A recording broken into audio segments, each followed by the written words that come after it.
Eu inicio o pronunciamento, a senhora me recorrendo à fala que Vossa Excelência se dirigiu a todos nós aqui no início da sessão. Entre os seus defeitos, Vossa Excelência disse que não está o de quebra de compromisso. Eu pergunto a Vossa Excelência em relação a essa realidade que a senhora iniciou a campanha eleitoral, onde nós tínhamos um processo de inflação patamares do teto e que nós temos hoje uma inflação de 10,67. Um desemprego que chega hoje a 12 milhões de desempregados. Um PIB de 3,91 positivo, chegando hoje a negativo a 3,85. Eu pergunto a Vossa Excelência, este, por acaso, foi exatamente o discurso de Vossa Excelência para os eleitores? Esse quadro foi desenhado no momento da eleição? Os eleitores teriam votado em Vossa Excelência se eles tivessem a noção que o Brasil caminharia para tudo isso? Quando Vossa Excelência diz que este é um processo que tem muito mais a ver com a crise internacional. Mas como crise internacional, que ela só apareceu no dia 25 de outubro de 2014, depois do segundo turno?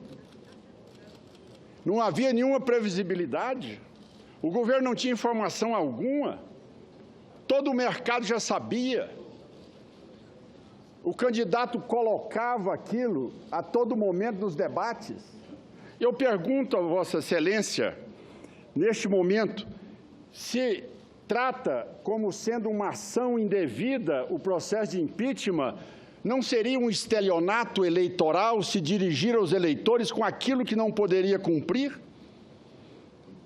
Eu pergunto a Vossa Excelência, quando diz exatamente da situação dos decretos, rapidamente passando por eles, existe a assinatura de Vossa Excelência no decreto, com a data. A senhora não pode tergiversar das respostas, porque as perguntas não foram respondidas até o momento, aonde a prerrogativa de assinar esse decreto usurpou uma condição que ela é do Congresso Nacional, ou seja, ela jamais poderia ter assinado o decreto sem aprovação do PLN. Nós vamos mais adiante, quando Vossa Excelência diz sobre as pedaladas. Veja bem, isso não é função minha, é função de ministro de Estado.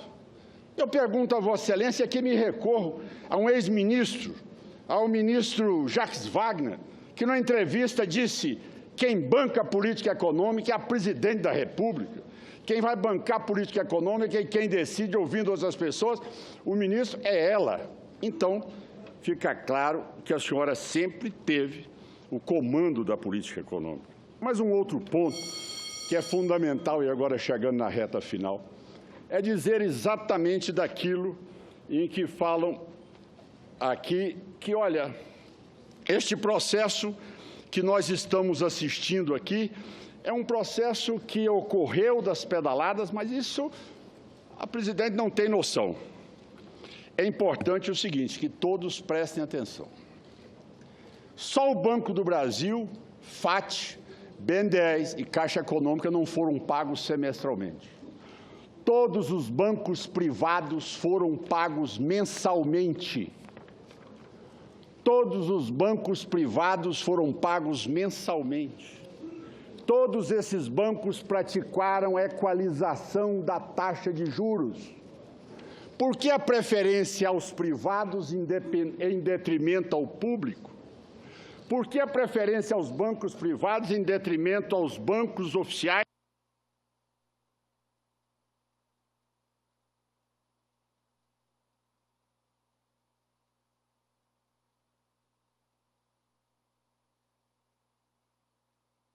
Pois não, vamos conceder a palavra ao senador Caiado para terminar. que Vossa Excelência está impedida de usufruir dos bancos oficiais que são controlados por Vossa Excelência. Os bancos privados foram pagos, os bancos oficiais tiveram que bancar com 60 bilhões de reais de pedalada. E as opções do governo de Vossa Excelência?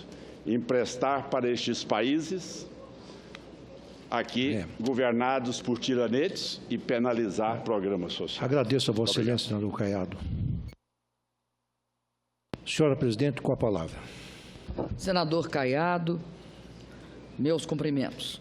Senador Caiado, o governo brasileiro não tem controle sobre a política monetária do Federal Reserve, não tem controle sobre a política monetária do governo americano. Nem nós, nem vocês, nem tampouco o mercado. O ano de 2000, se o senhor não sabe, mas o ano de 2014, aliás, no final de 2013 começa a especulação.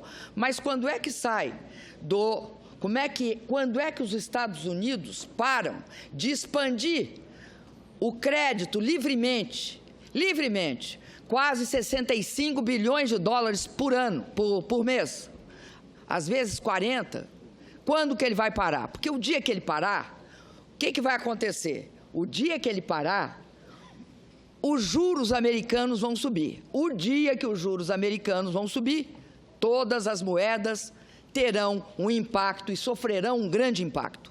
E isso aconteceu no mundo, independentemente de ser o Brasil. Aconteceu com todas as moedas dos países emergentes, né?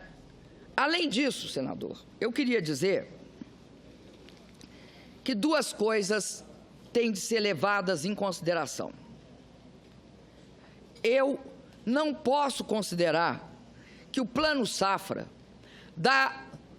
feito pelo BB, eu não vou falar dos outros, mas vou usar o Plano Safra como uma referência. O Plano Safra da agricultura comercial e da agricultura familiar, ele era fundamentalmente, desde a época dos governos que o iniciaram, Itamar, Fernando Henrique, Lula e eu, ele é executado substantivamente pelo Banco do Brasil.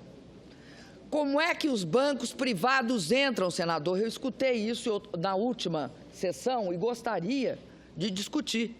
Os bancos privados entram, senador, através... Eu fui perguntar como é que eles entram. Como é que eles entram? Entram dois bancos cooperativos que têm uma participação menor do que... bem menor do que 10% no total dos empréstimos. E os demais bancos privados entram via o Banco do Brasil. Então, se o Banco do Brasil quer transferir para algum banco privado a execução de parte, principalmente no que se refere a financiamento do investimento, especificamente de bens de capital, se ele quiser fazer isso, é através dele que o Tesouro se relaciona. O Tesouro não se relaciona diretamente. É diferente do BNDES, que algumas vezes passa, mas mesmo o BNDES passa através dele para os bancos privados. Então, não é possível dizer que nós tivemos um tratamento diferente. O dos bancos cooperativos é muito pequeno, é muito mais fácil de controlar. O pagamento que o Banco do Brasil executa, senador, envolve uma quantidade imensa de operações. São milhares de agricultores, para não dizer milhões de agricultores, pequenos, médios e grandes, que têm várias formas de crédito, não tem uma só. Tem uns, senador, que se pagar, tem bônus da inadimplência, aliás, né? Bônus da adimplência, de não ter inadimplido. Outro, senador, tem outras vantagens. Em cada caso, o Banco do Brasil tem de tratar essa questão. Não é algo que a regra é essa, não, depende do segmento, depende do tamanho do produtor, depende do produto que é financiado. Tem várias questões que estão neste problema, por isso que é muito mais complexo do que dois bancos cooperativos, mas muito mais complexo. E isso é importante que a gente perceba para voltar àquele assunto que eu disse.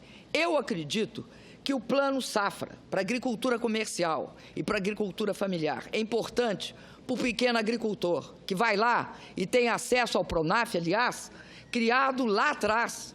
Eu não sei se no governo Itamar ou Fernando Henrique, mas criado lá atrás. Esse PRONAF que nós estimulamos muito, que hoje monta a 26 bilhões de reais, é algo fundamental. Por quê? Porque permite, foi uma das formas da gente combater a pobreza.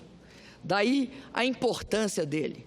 Nós combatemos a pobreza não só através da valorização do salário mínimo, do Bolsa Família, mas também criando uma poderosa agricultura familiar que tem a sua força baseado no crédito do PRONAF, no programa de aquisição de alimentos, em programas de assistência técnica, em vários outros programas. A mesma coisa, eu tenho orgulho no caso da agricultura comercial, que fornece para o Brasil riqueza, que garante ao Brasil acesso a avultosos recursos na área fundamental das reservas. A agricultura tem um papel muito expressivo no Brasil. Então, eu acredito que a nossa contribuição ao agricultor que se esforça, que coloca seu trabalho, é esse apoio que o governo federal deu ao setor agrícola. Então, a discussão sobre essa questão não é uma discussão que nós definimos. Por que que é? Essa história que a lei está sendo rompida não é verdade. A Constituição estabelece.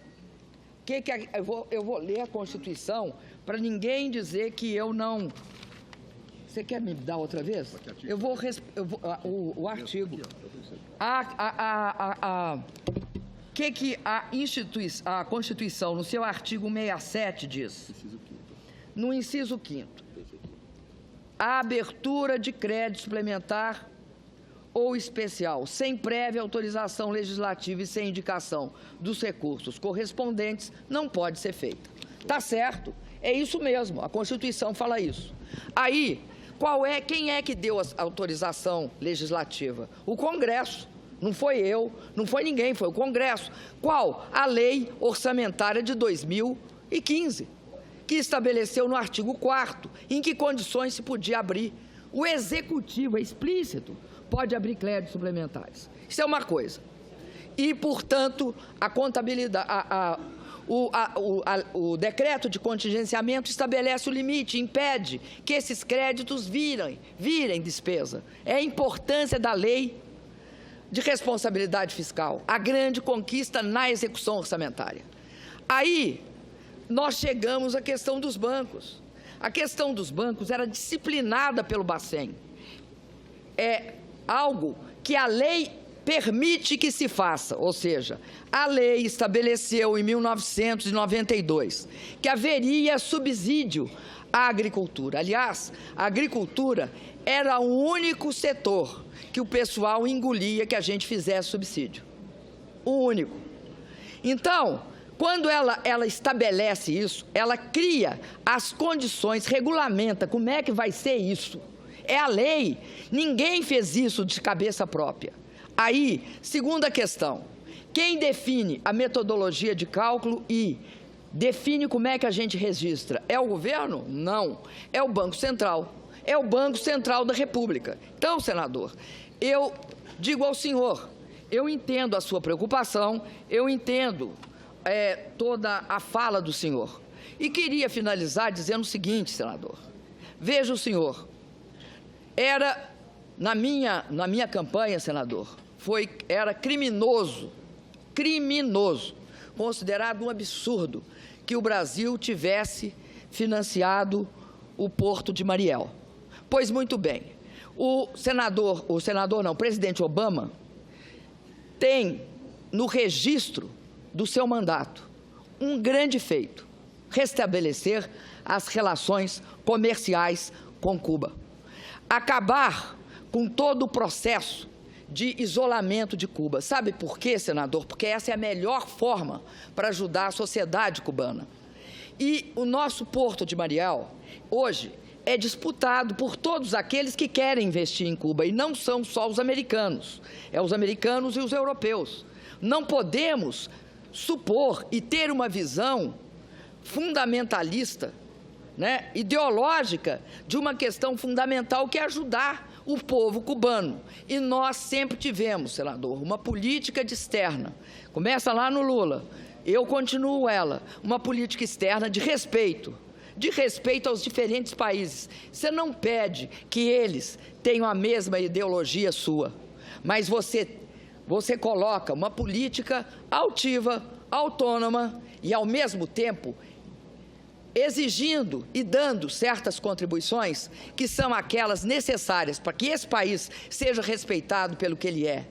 Sabe o que ele é, senador? Uma grande potência regional. Não é imperialista.